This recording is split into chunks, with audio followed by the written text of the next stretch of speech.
ഒന്നുകിൽ ജയിക്കാനായി കള്ളവോട്ട്, ഓടിക്കാറിൽ ഓടി നടക്കാനായിട്ട് ടാക്സ് വെട്ടിക്കൽ, അതിനൊക്കെ ഇദ്ദേഹത്തിന്റെ കയ്യിലുള്ളത് എന്താണ്?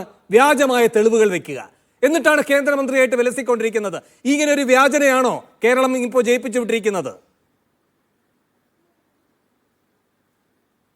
അല്ലെ, തീർച്ചയായിട്ടും അദ്ദേഹം അടിമുടി വ്യാജനാണെന്നുള്ളത് തെളിഞ്ഞല്ലോ. ഇപ്പോൾ തെരഞ്ഞെടുപ്പ് സമയത്ത് കാണിച്ചിട്ടുള്ള ഗിമ്മിക്കും ഒക്കെ വ്യാജനാണെന്ന് ഇപ്പോൾ അവിടുത്തെ ക്രിസ്തീയ നേതൃത്വം തന്നെ പറഞ്ഞല്ലോ. നല്ലൊരു നടനെ ആണ് ഇവിടെ നിന്ന് തെളിയിച്ചു വിട്ടത്. അദ്ദേഹം നല്ലൊരു നടനാണ്. അപ്പോൾ ഞാൻ നേരത്തെ തന്നെ പറഞ്ഞു, എൻ്റെ ഈ വിഷയത്തിലുള്ള എൻ്റെ നിലപാട് ഞാനിത് CPM-നെതിരെ ആക്കില്ലെന്നുള്ളതാണ്. പക്ഷെ പിണറായിയെ CPM കൂട്ടാൻ പറ്റുമോ എന്നുള്ളത് ചോദിക്കുന്ന അവസ്ഥയിൽ ഇപ്പോൾ ഗോവിന്ദ മാഷ് ഇവിടെ നിന്ന് ശ്രമിക്കണം, പ്രകാശ് മാഷ് ഇവിടെ നിന്ന് വലിയ ഞങ്ങളെന്തോ പറഞ്ഞ് ഇത് ചെയ്യുന്നൊക്കെ പറഞ്ഞു.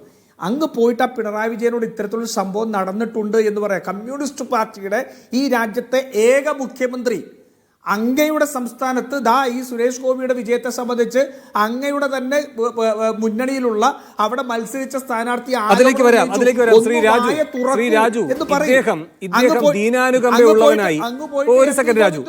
ദീനാനുകമ്പയുള്ളവനായി പ്രത്യക്ഷപ്പെടുന്നു.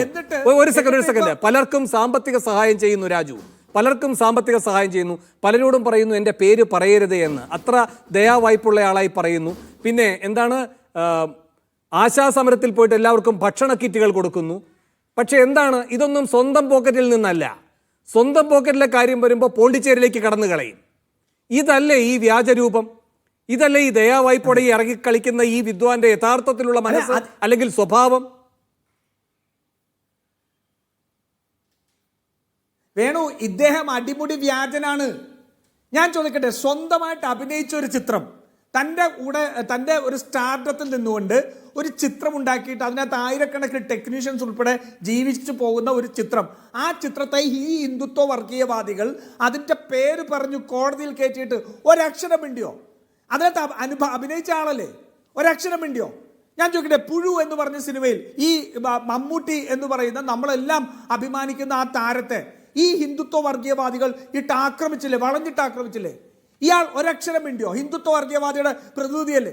എഴുന്നേറ്റ് പറയണ്ടേ ചെയ്യരുത്? മമ്മൂട്ടി ഈ നാട് ആദരിക്കുന്ന സ്നേഹിക്കുന്ന ഒരു കലാകാരനാണ്. അദ്ദേഹം മതേതരവാദിയാണ്. ഞങ്ങൾക്ക് അത് അനുഭവം ഉണ്ടായിട്ടുണ്ട്. അതുകൊണ്ട് അദ്ദേഹത്തെ അപമാനിക്കരുത് എന്ന് പറയാൻ നാക്കുപൊന്തിയോ? ഇല്ല. അപ്പോൾ നാട്ടുകാരുടെ മുമ്പിൽ പോയിട്ട് മറ്റൊന്ന് കാണിക്കുകയും ഈ മറ്റേ സ്വർണ്ണ കിരീടം കൊണ്ട് ചെല്ലുകയും അവിടെ സ്വർണ്ണ കിരീടം വെക്കാൻ പോലും തലയില്ലാതെ വരുന്ന മാതാവിൻ്റെ രൂപങ്ങളെ അവഗണിക്കുകയും ചെയ്യുന്ന രീതിയിൽ നല്ല നടനായിട്ട് പോകുമല്ലേ? ആ നാട്യം മാത്രമല്ല, നമ്മൾ വിചാരിച്ച ആ നാട്യത്തിൽ കുറെ മനുഷ്യർ വീണുപോയി, അതുകൊണ്ടാണ് എന്നാണ് വിചാരിച്ചത്. കുറെ മനുഷ്യർ വീണിട്ടുണ്ട്, സംശയമൊന്നുമില്ല.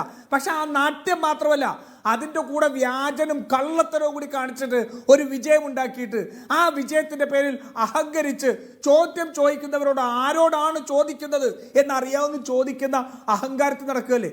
അദ്ദേഹം കേന്ദ്രമന്ത്രി ആയതിനു ശേഷം, നിങ്ങൾ കേന്ദ്രമന്ത്രി ആവുന്നതിന് മുമ്പ് കുരുത്തോല പിടിച്ചിരുന്ന നാട്ടുകാരുടെ മുമ്പിൽ ചെല്ലുമ്പോൾ വലിയ നമ്രശിരസ്കനായി മാറുന്ന സുരേഷ് ഗോപിയാണോ വേണു നിങ്ങൾ കാണുന്നത്?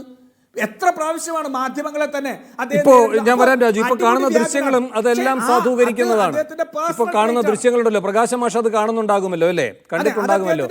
മാധ്യമങ്ങളോട് ഏത് രൂപത്തിലാണ് അദ്ദേഹത്തിന്റെ ഒരു സെക്കൻഡ് രാജു, മാധ്യമങ്ങളോട് അദ്ദേഹം എങ്ങനെയൊക്കെയാണ് പ്രതികരിക്കുന്നത് എന്നതിന്റെ ദൃശ്യങ്ങൾ ഇപ്പോൾ ഈ ചർച്ചയ്ക്കിടയിൽ കാണുന്നുണ്ടായിരുന്നല്ലോ, പഴയ ദൃശ്യങ്ങൾ. അതാണ് രാജുവും പറയുന്നത്. ഇനിയിപ്പോൾ ഇവിടെ വന്നിറങ്ങി വന്നു കഴിഞ്ഞാൽ ഇങ്ങനെയുള്ള ചില ഗോഷ്ഠികളായിരിക്കും കാണിക്കുന്നുണ്ടാവുക. അപ്പോൾ നിയമം കയ്യിലെടുക്കുക, നിയമത്തെ വെല്ലുവിളിക്കുക, എന്നിട്ട് നിർബാധം ഇങ്ങനെ നടക്കുക, അത് ചോദിക്കുന്ന മാധ്യമപ്രവർത്തകരുടെ മെക്കിട്ട് കയറുക, ഇങ്ങനെ ഇയാളെ അഴിച്ചുവിടാനാണോ ഈ കേരളവും തയ്യാറായി നിൽക്കുന്നത്? ഒരു സർക്കാർ ഇവിടെ ഉണ്ടല്ലോ, ശ്രീ പ്രകാശൻ മാസ്റ്റർ.